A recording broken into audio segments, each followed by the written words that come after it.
Ok, meus alunos, queridos alunos, chegamos ao fim do nosso aulão de véspera. Gente, papo reto com vocês. Para gravar esse super aulão, nós demoramos aqui 4 dias de gravações. Gravamos na sexta-feira, gravamos no sábado, no domingo e hoje, segunda-feira, nós estamos concluindo aqui esse super aulão de véspera. Mas a minha sensação particularmente, porque eu sou o grande manager do site, né? O responsável pedagógico, responsável comercial, técnico do site. Tenho todas essas funções acumuladas na minha pessoa e a gente fica estritamente feliz com o resultado. A sensação, papo reto com vocês, é a sensação do dever cumprido. É a sensação do dever cumprido. Essa semana, hoje é dia 6, né? Hoje é dia 7, segunda-feira. Que dia que é hoje, Filipinho? 6 ou 7? Ai, não ouviu, Mas tudo bem, gente, hoje, dia 6, né? O professor vai fazer uma viagem quinta-feira, quarta noite para quinta, retorno aqui à nossa sede de sábado para domingo. Na semana que vem, na semana da prova, antes da prova, quero fazer umas coisas especiais com vocês ainda. Bacana? Então vamos lá, último bloco do nosso aulão de véspera. É um curso que não tem jeito, cara. A emoção bate toda vez que a gente encerra o curso. Querendo ou não, os alunos ficaram conosco todos os dias, vendo aqui o professor do coração. Mesmo eu não vendo vocês, mas eu sinto a energia. Eu sinto a energia, as vibrações que chegam até minha pessoa. Eu sei que essas vibrações positivas que nos dão força a continuar com essa dedicação fantástica que a gente tem aqui e cada vez aumenta mais, né? Então vamos lá, hoje agora, administração pública, tá certo? Administração pública aqui, o professor pegou bem de leve para os alunos. Pegou de leve com os alunos porque eu acredito que o foco não será a administração pública na prova do MPU, mas está no edital. Primeira coisa, patrimonialismo. O aluno vai ter que identificar algumas situações de patrimonialismo. Então, aqui estão as principais palavras-chave. Caiu na prova pré-capitalismo, feudalismo, nepotismo, estamentos, Estado absoluto, privilégios, pessoalidade, sinecuras, prebendas, corrupção, apropriação da res pública, coisa pública e desorganização. Xizinho, certo ou errado na onde? No patrimonialismo. Dica 71. Burocracia. Também caiu na prova.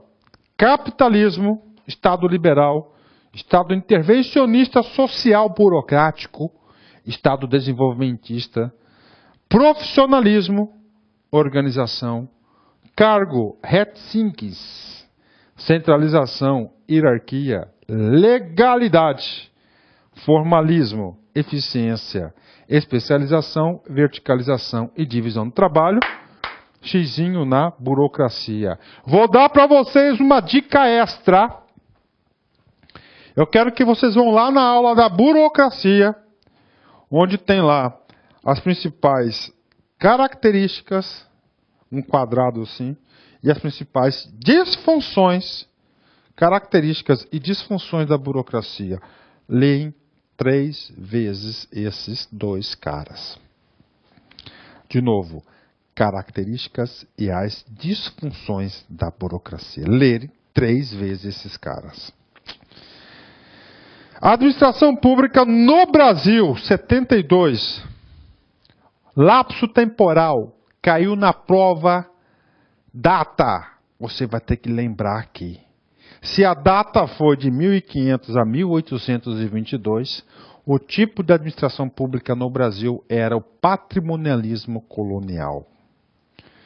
De 1822 a 1889, nós tínhamos no Brasil o patrimonialismo imperial. De 1889 a 1930, patrimonialismo oligárquico. De 30 a 67, nós temos administração burocrática. De 67 a 1988, administração gerencial. De 1988 a 1998, administração burocrática. E aqui é chamado do retrocesso de 88, por causa da Constituição. E a partir da emenda 19, de 30 de junho de 1988, até hoje, nós temos no Brasil a administração pública gerencial. Dica 73. O Brasil passou por uma grande reforma estrutural. E nessa reforma nós tínhamos alguns pontos de pauta. Agenda da reforma. Ajuste estrutural do déficit público. Ou seja, o Brasil gastava, as finanças públicas não fechavam. A despesa era maior do que a receita. Redução do tamanho do Estado. Privatização de estatais. Abertura do comércio internacional. Eliminação das restrições ao capital externo. Abertura financeira a instituições internacionais. Desregulamentação da economia. Reestruturação do sistema previdenciário. E, finalmente, investimento de infraestrutura básica. Fiscalização dos gastos públicos e disciplina fiscal. Ou seja, foram pontos de pautas fundamentais no Brasil para a reforma fiscal. Essa reforma que foi iniciada por Fernando Henrique Cardoso nos seus 8 anos. Logo depois, o Lula também deu continuidade a esses pontos de reforma fiscal no Brasil, onde trouxe a estabilidade, né? Ok, essa aqui é a dica 73, agora a dica 74. Nós temos no modelo que no Brasil o quê? A administração pública gerencial.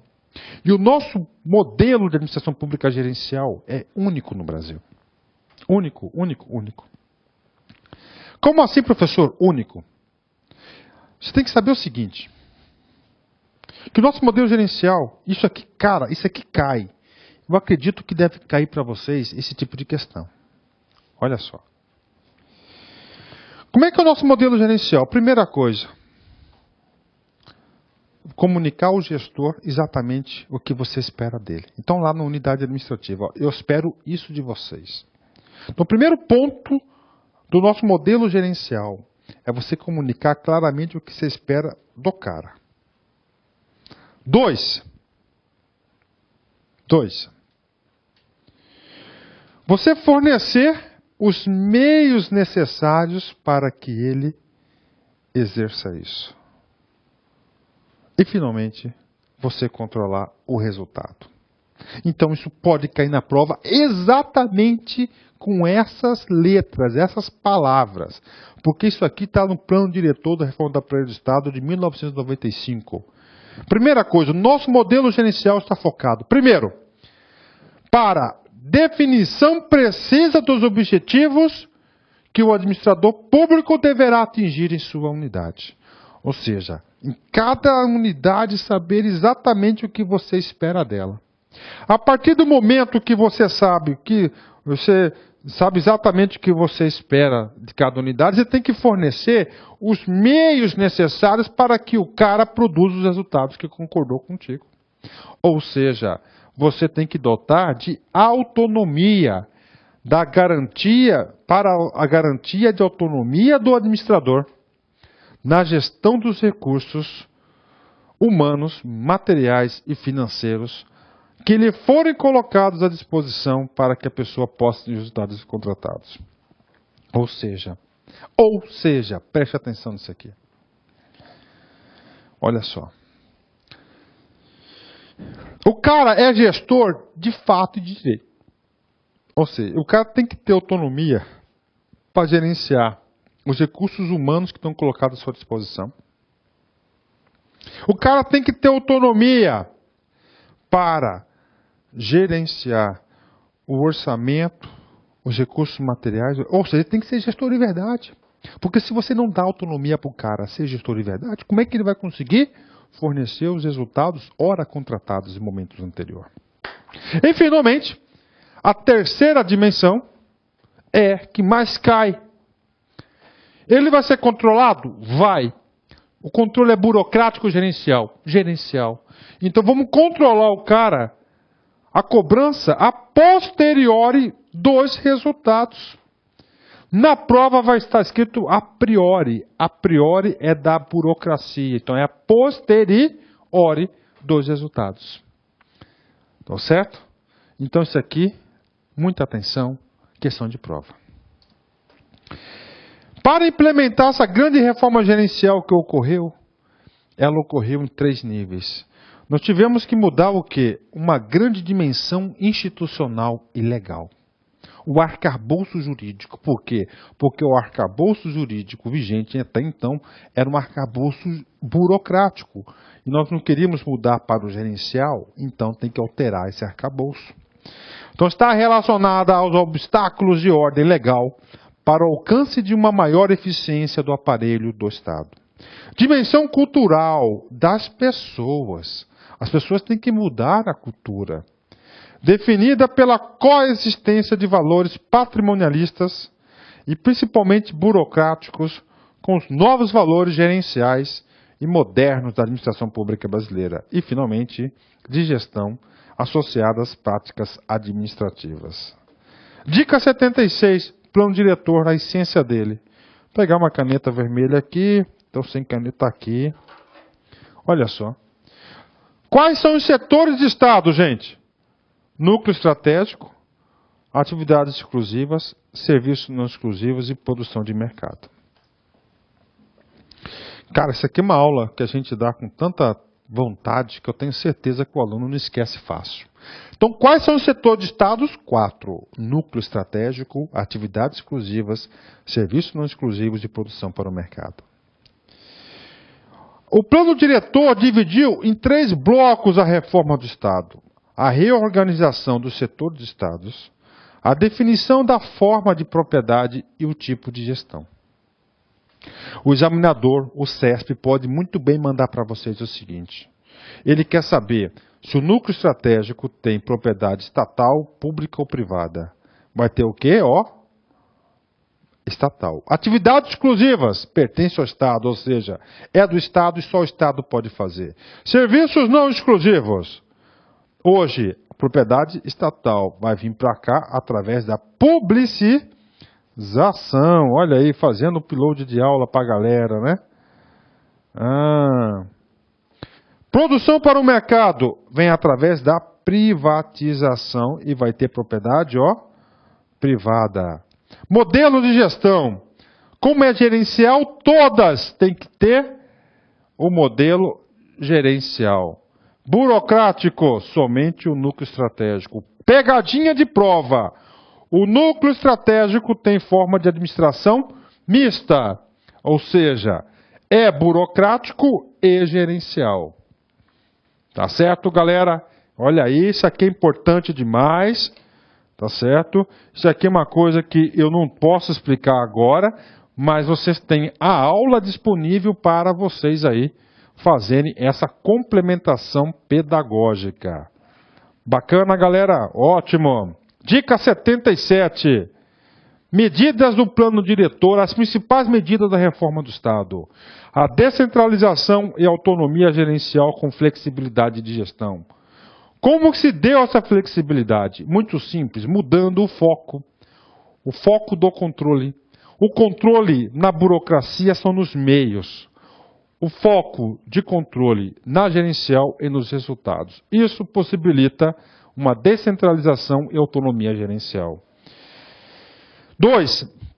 Atingimento de resultados sob a ótica da eficiência, eficácia e efetividade com a microorientação dos mecanismos de controle, no caso de procedimentos para o resultado. Foco. 3. Foco no cidadão.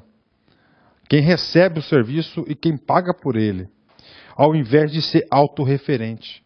O autorreferente é muito importante. A burocracia, na minha opinião, o maior defeito da burocracia é ter a autorreferência. 4. Controle social. Com a introdução de mecanismos e instrumentos que garantam a transparência, assim com a participação e controle por parte do cidadão. Dica 78. Entramos aqui no bloco das reformas administrativas. Não sei por que o examinador adora cobrar o DASP. O que é o DASP, gente? O DASP é o Departamento de Reforma do Aparelho do Serviço, do Departamento de Administração do Serviço Público. O DASP foi a primeira reforma administrativa burocrática no Brasil. Teve uma questão que caiu recentemente, talvez foi do Conselho Nacional de Justiça, eu não lembro o concurso, que falava o seguinte: professor, falou assim, o DASP foi a primeira reforma administrativa que ocorreu no Brasil, certo ou errada? Errada. O DASP foi a primeira reforma administrativa burocrática que ocorreu no Brasil. A primeira reforma administrativa que ocorreu no Brasil foi na época do patrimonialismo. No patrimonialismo, em 1750, o Marquês de Pombal, tá certo? Ele era o primeiro-ministro de Portugal. Teve um terremoto lá em Portugal que arrasou tudo e a colônia já sustentava Portugal. O cara veio para cá e ele fez uma grande reforma administrativa. Por isso que estava errada a questão. Mas o aluno tem que saber o seguinte sobre o DASP. Primeira coisa, é a primeira ação da reforma, primeira tentativa de implantar uma reforma burocrática no Brasil. Então é o seguinte, característica do DASP. Nome do cara, Departamento de Administração do Serviço Federal, Serviço Público Federal. Foi criado pela Lei 284/36. Só que a lei criou o Conselho Federal do Serviço Público. Em 1938, ele foi transformado em DASP. Por que ele transformou-se em DASP? Porque a Constituição Polaca de 1937 previa um órgão de assessoramento superior ligado diretamente ao presidente. Então, o Getúlio Vargas, ele transformou o Conselho Federal do Serviço Público no DASP, e o DASP então ficou o DASP. O DASP, órgão central de políticas pautadas pelos princípios de administração científica Taylor e Fayol, modelo weberiano de burocracia. O DASP separou as atividades fins e meio, difundiu o princípio da departamentalização, buscou a consolidação, a profissionalização e a consolidação de uma burocracia do estilo weberiano. E até 67, o DASP se tornou um grande órgão fiscalizador do serviço público. O DASP ele tem uma vida muito confusa, né? Dica 79. Isso aqui é uma dica que, cara, do DASP, essa aqui é mais importante.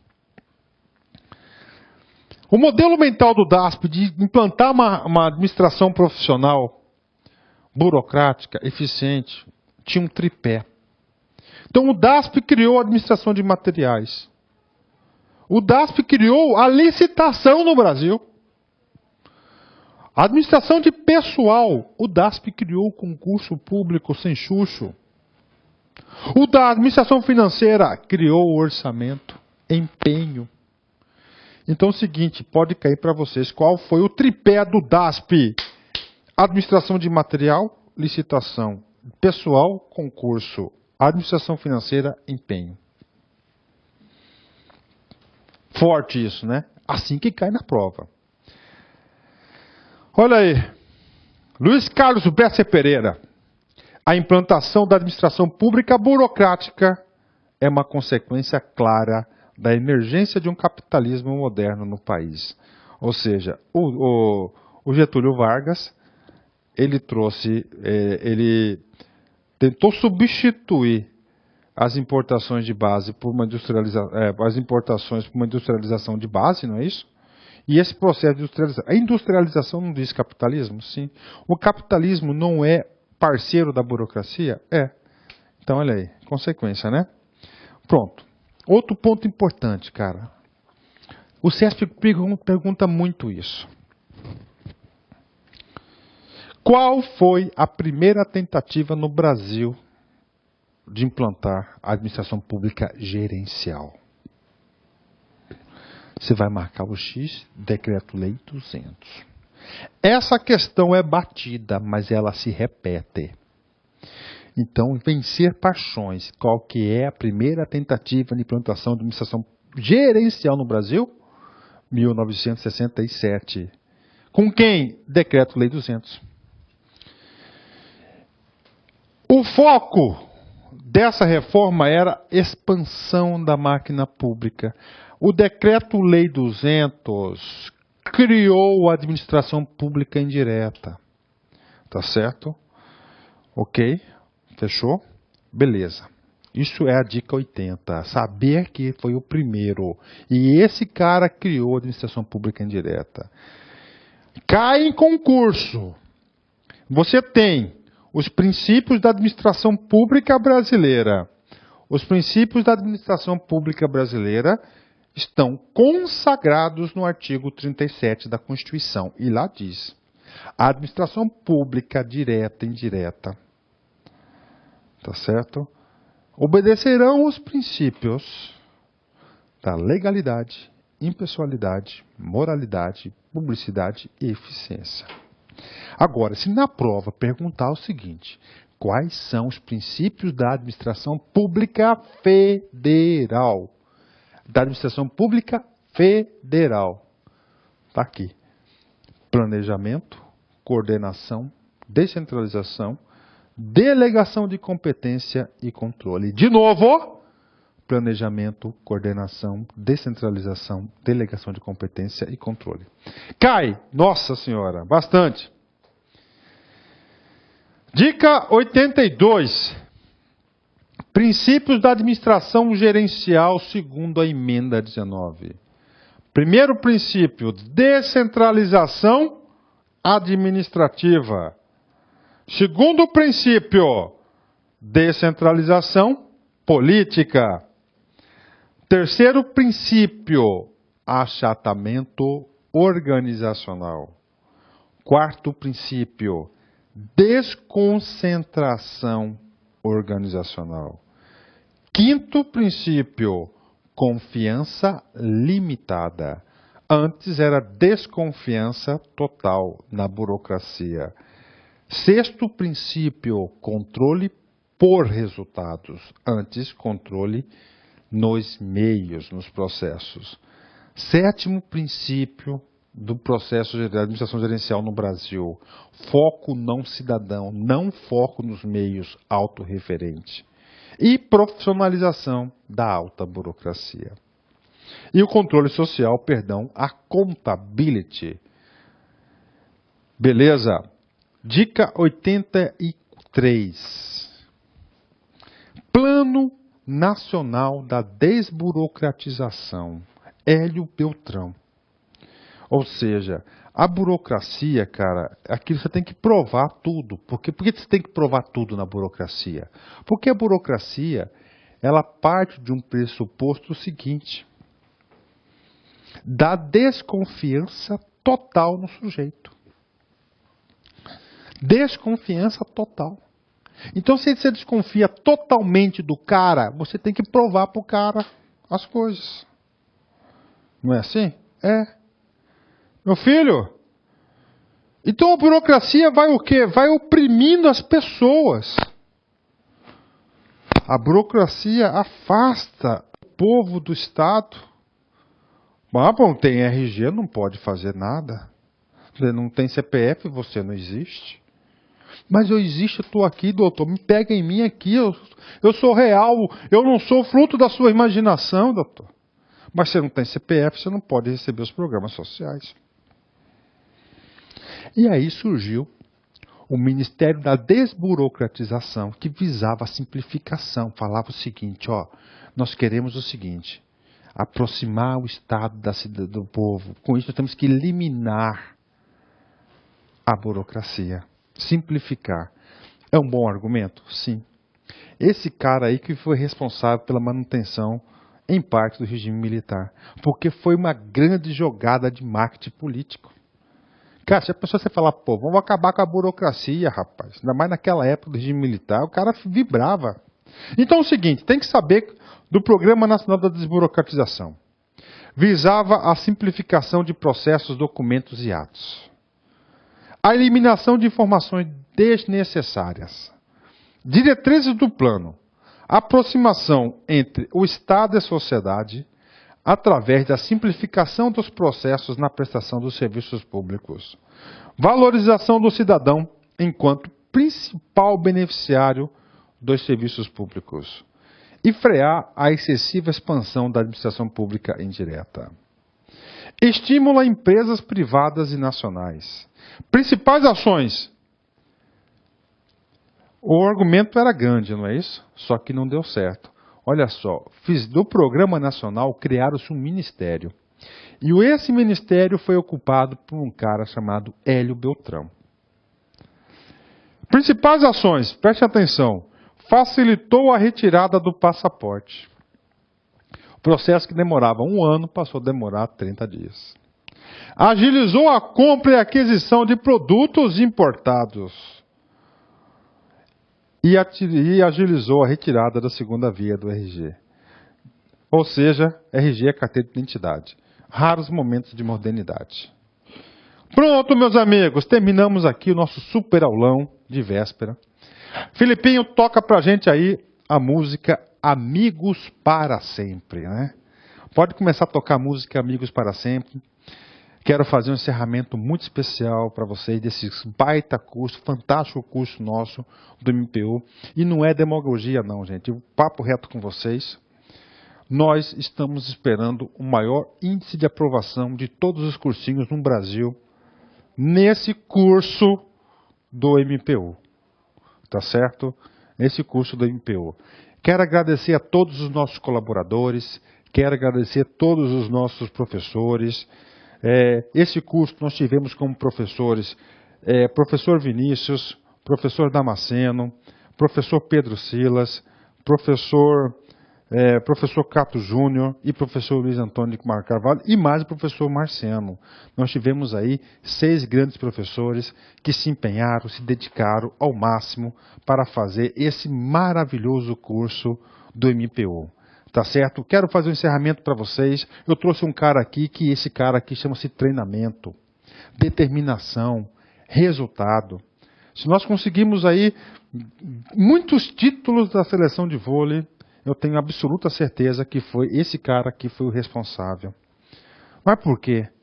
Porque tem que ter, para você passar no concurso, você tem que ter esse pensamento.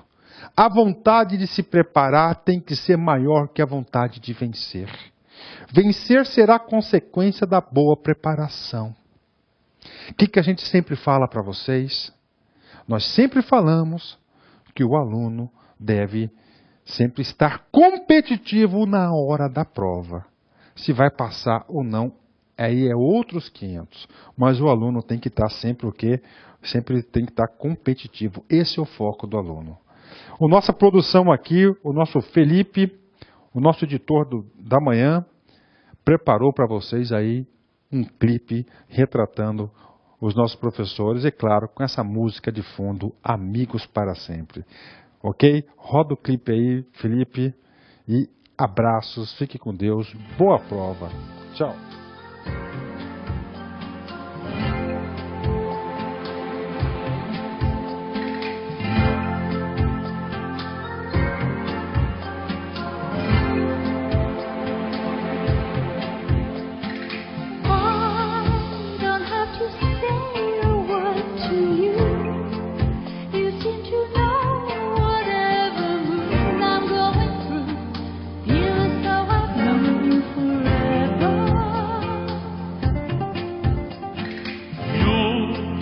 Looking through my eyes.